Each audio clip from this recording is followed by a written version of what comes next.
Hello everyone, welcome back to the garden.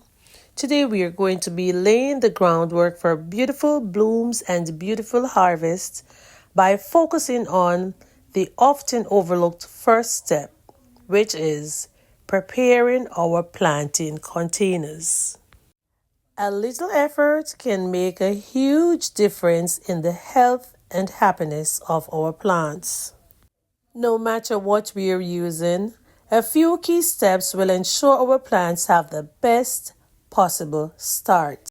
Now, first things first, cleaning the containers, and that is called cleanliness. Whether we're using a brand new pot or one that has housed plants before, it is crucial to give it a good cleaning. For previously used containers, this helps remove any lingering soil-borne diseases, pests, or mineral buildup.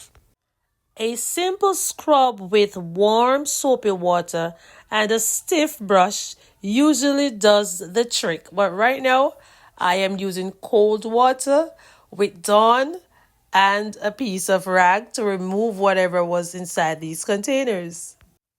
Ensure that whatever content was in these containers, we have to get rid of them because we do not want them to linger, as I stated earlier. Let's get these containers washed, and then we are going to make sure to rinse them thoroughly afterwards to remove any soapy residue. If you're going to be using pots like terracotta, that can harbor more dirt, you can soak them in a diluted bleach solution, about 1 part bleach, then 10 parts water, for about 30 minutes, followed by a very thorough rinse. And please take this into consideration as well. New containers can sometimes have dust or manufacturing residue on them, so a quick rinse is always a good idea.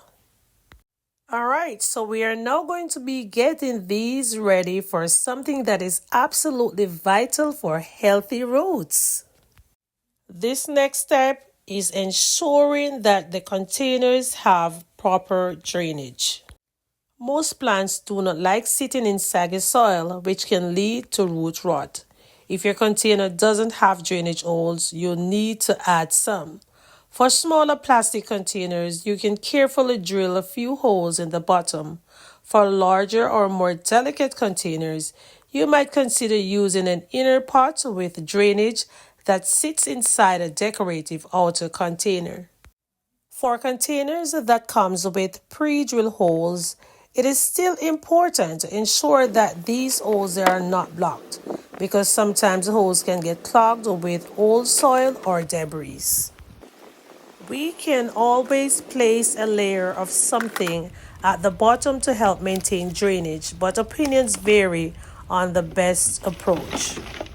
Traditionally, people use gravel, but modern advice often suggests that this can actually impede drainage by creating a purged water table.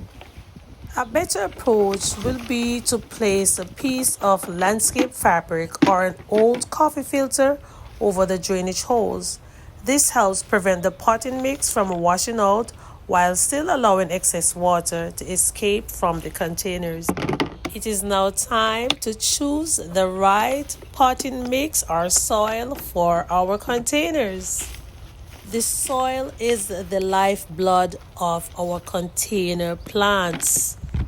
It is oftentimes recommended that we use a potting mix specifically formulated for containers and not garden soil. But honestly, this right here is some garden soil, and I have been adding some compost and kitchen scraps to it, which make it very rich and nutrient dense to use with my plants.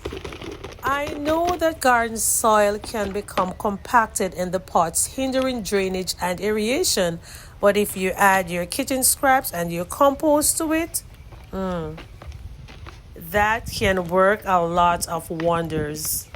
I do understand that the potting mix is lighter, fluffier, and designed to retain moisture while still allowing for good drainage, but believe me, I have been using the the native soil for some time now, and by adding the kitchen scraps in it over time, it will become black gold. And it's not just the kitchen scraps that you're going to be adding. You're also going to be adding stuff like your crushed eggshells, some Epsom salt, like banana peels is kitchen scraps, but if you dry them and turn it into a powder, you can also add that to your soil to make your soil very rich. When filling the containers with the soil, you do not want to fill it all the way up to the top. You have to leave about 2 inches, or it depends on how much you want to leave, so you can add in your mulch and also to ensure that watering is very easy. So, depending on the specific needs of the plants that you are going to be growing, you might consider adding some amendments to your potting mix. And I just explained some of the amendments that you can add, like the crushed eggshells, the dry banana peels that is rich in nitrogen, the Epsom salt that add magnesiums, and sometimes you can even add a slow release fertilizer that can provide a steady supply of nutrients over time. So now that our containers are clean and we have proper drainage and they're all filled with the right soil, it is now time to plant in the containers. I'm going to be transplanting a pepper plant from this busted and disgusted container.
these simple steps will go a long way in ensuring your container garden thrives. Happy planting, everyone!